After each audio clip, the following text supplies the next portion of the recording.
ॐ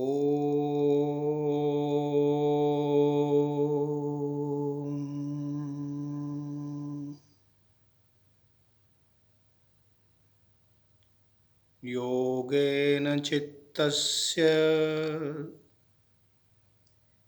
पदेन वाचा मलं शरीरस्य च वैद्यकेन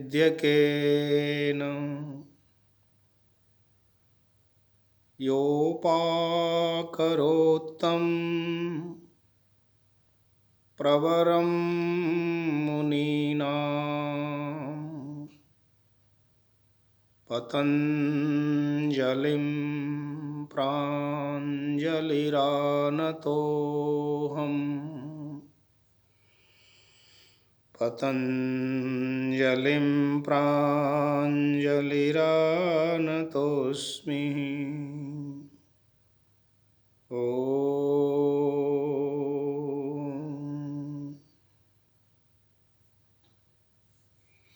सर्वेभ्यो नमः।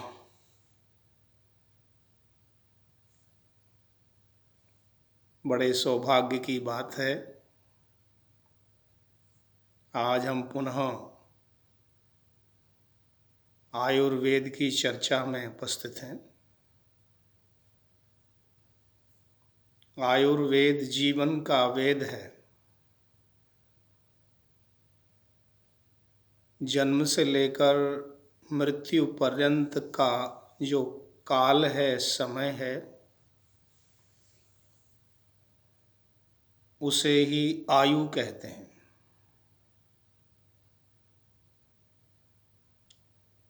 वैदिक शास्त्रों में मनुष्य की आयु को 100 वर्ष का कहा गया है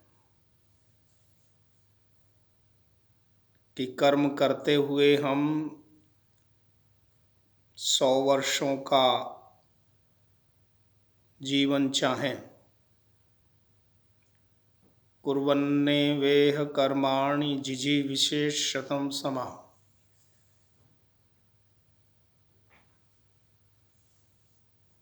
प्रायः हम सभी इस बात को जानते हैं कि हमारी आयु के 50% भाग में हम सोते हैं। यदि कोई मनुष्य 60 वर्ष जीता है तो 30 वर्ष तो सोने में गुजर जाते हैं। आयुर्वर्ष शतं नृणां परिमितं रात्रौ तदर्धं गतम्। और जो आधी आयु बचती है उसमें भी हम संसार के विभिन्न प्रकार के प्रोग्राम, कार्यक्रम, अनुष्ठान, कर्म करते हैं और उन सब में यूं ही सोते सोते यूं ही अनावश्यक कार्यों में ही जीवन बीत जाता है। कहते हैं कि मनुष्य का जीवन प्रभु की प्राप्ति, ब्रह्म प्राप्ति, परम पद मोक्ष की प्राप्ति है, परंतु समय यूं ही बीत जाता है। किसी कवि ने कहा है, प्रभु संग प्रीति लगा लो रे आयु बीत चली। ईश्वर का गुण गालो रे आयु बीत चली। हमको होश में आना होगा, जीवन सफल बनाना होगा। आओ पुण्य कर्म कमा लें कि आयु बीत चली। चली जा रही है जीवन की रेल, आयु उम्र बीत रही है। आओ हम अपनी आयु को जाने। आयुर्वेदम।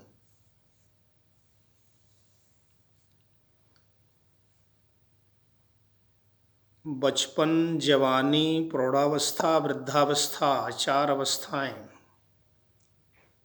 चतस्रो अवस्था शरीरस्य वृद्धिर्यौवनम किंचित परिहानिश्चेत इत्यादि। शास्त्रों में कहा बचपन, जवानी और प्रौढ़ावस्था, वृद्धावस्थाएं।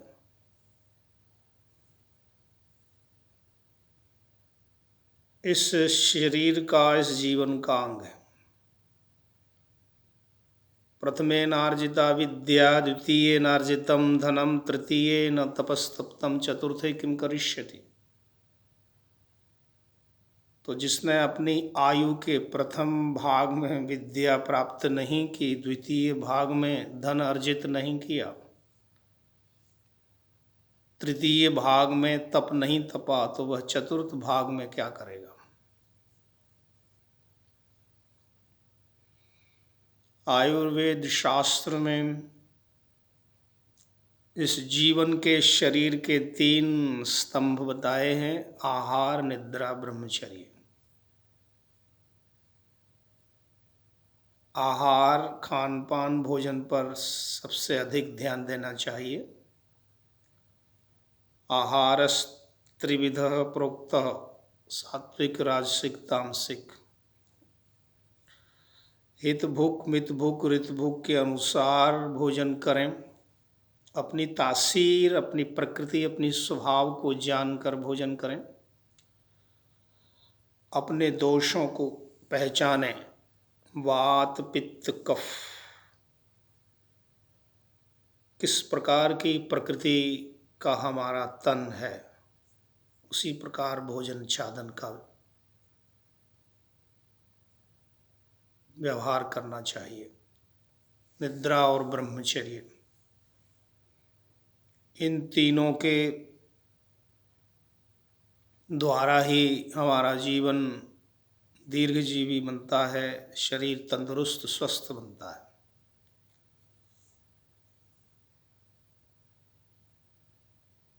आज का हमारा खान पान बिगड़ा हुआ है, निद्रा बिगड़ी हुई है, ब्रह्मचर्य तो है ही नहीं। ब्रह्मचर्य का एक अर्थ है विवेक पूर्वक जीना। ब्रह्म का अर्थ वेद है, ब्रह्म का अर्थ ज्ञान, ब्रह्म का अर्थ है परमात्मा। ज्ञान पूर्वक परमात्मा की प्रकृति में परमात्मा का स्मरण करते हुए, धन्यवाद करते हुए, परमात्मा प्रदत्त इस जीवन को अमूल्य समझते हुए इसका सदुपयोग करना चाहिए।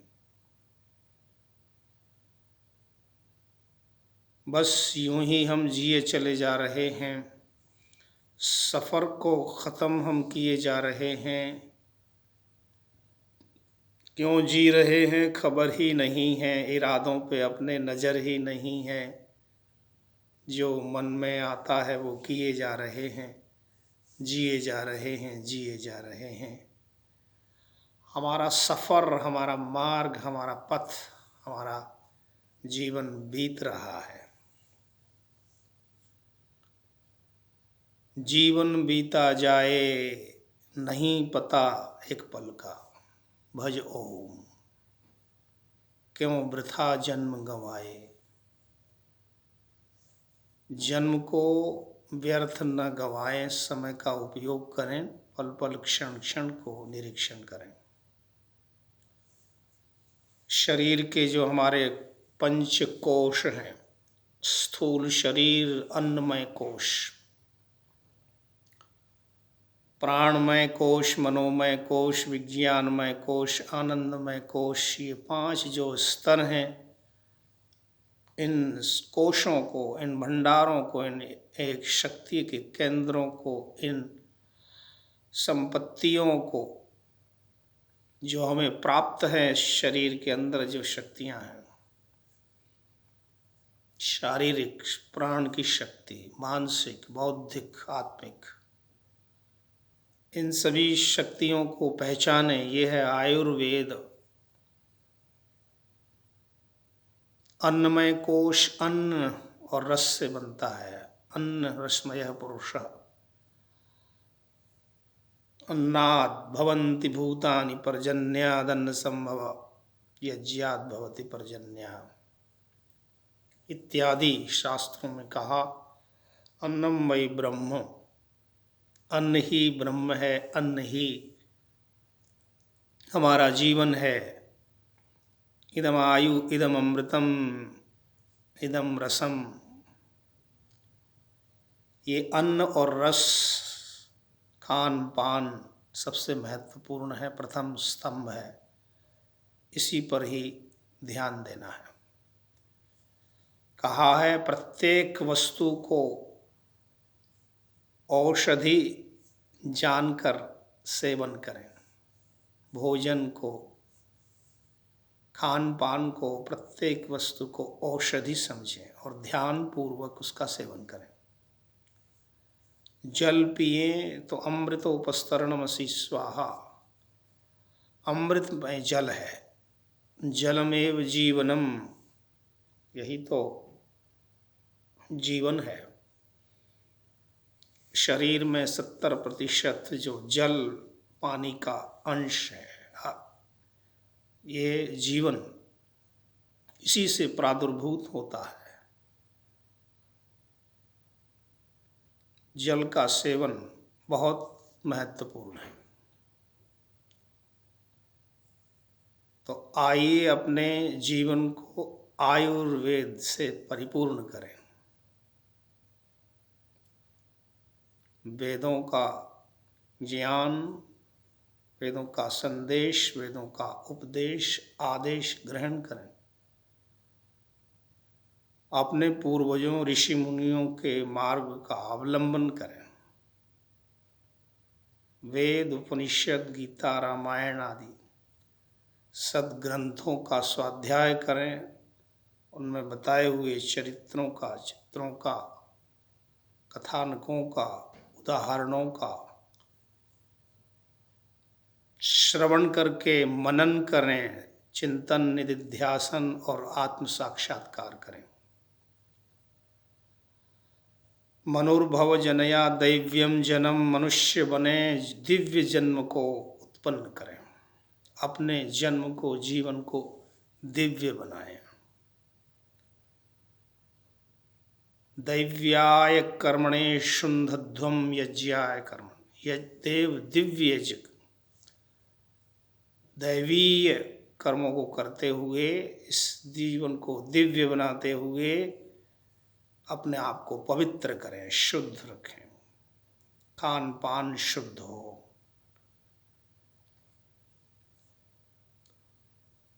अन्न शुद्ध होने से तन शुद्ध होगा, तन शुद्ध होने से मन शुद्ध होगा और जीवन शुद्ध होगा, आचार विचार शुद्ध होंगे।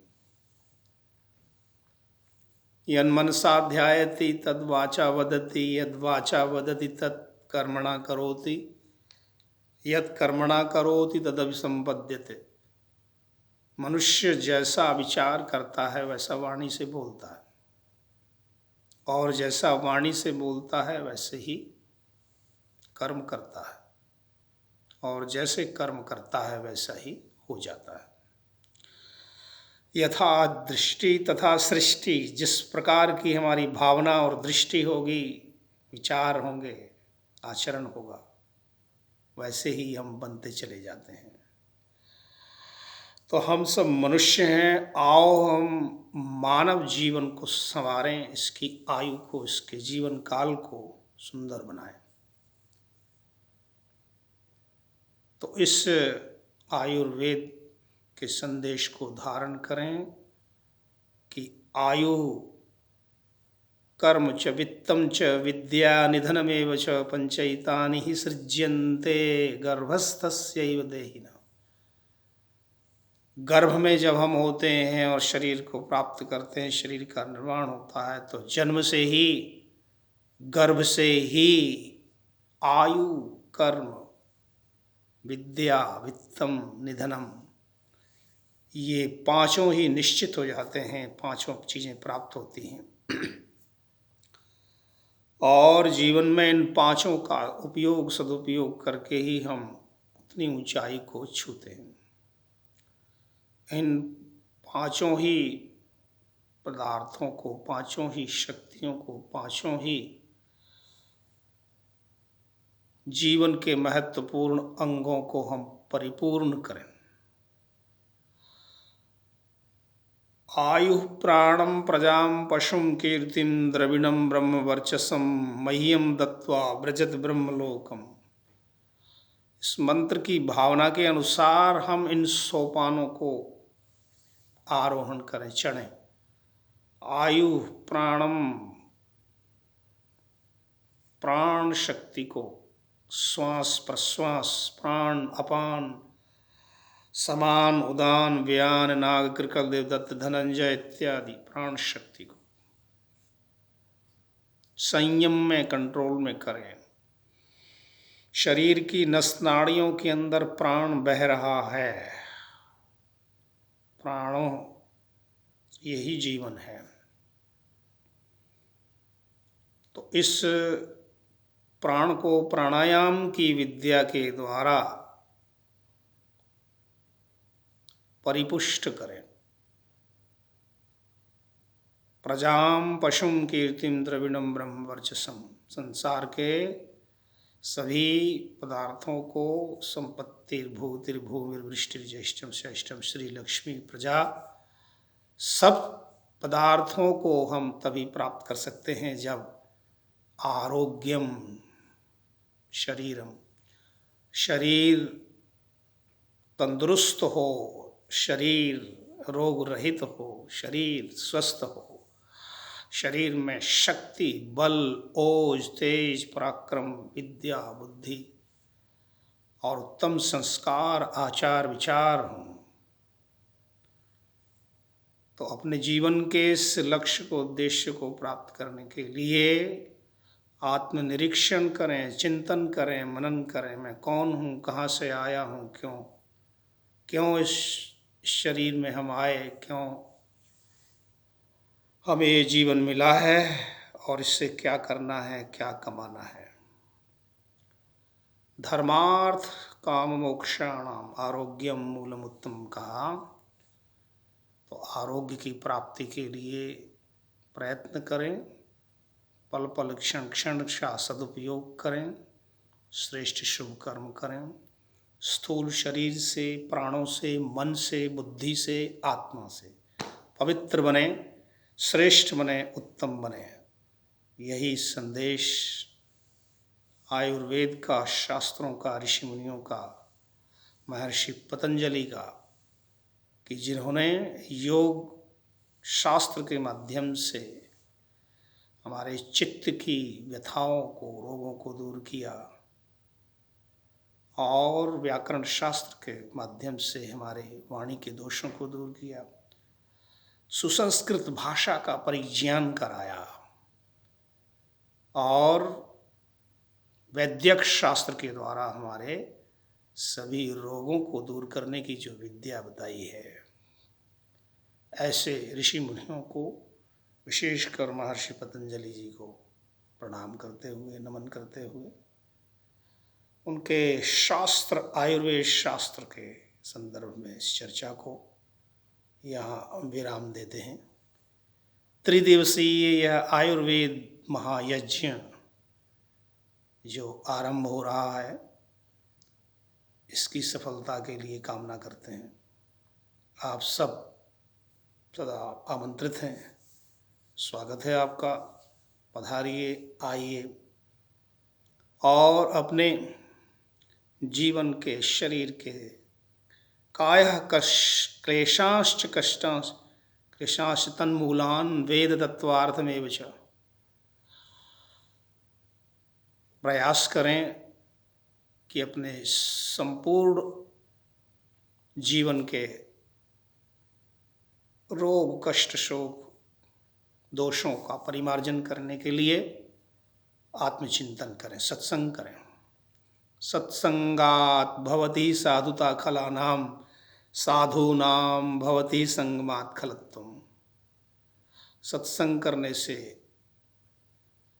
विद्वानों के शरण में चरण में बैठने से, प्रश्नोत्तर करने से, वार्तालाप करने से, जिज्ञासा करने से, विद्या पढ़ने से, श्रवण करने से, मनन करने से,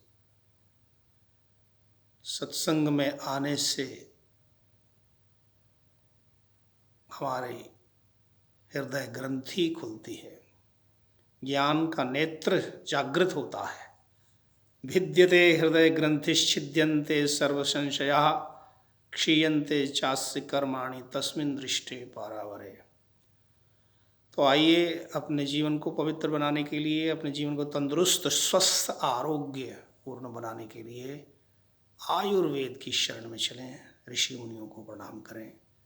पुनः आप सभी का हार्दिक अभिवादन, अभिनंदन, धन्यवाद, शुभकामनाएं, शुभरात्रि।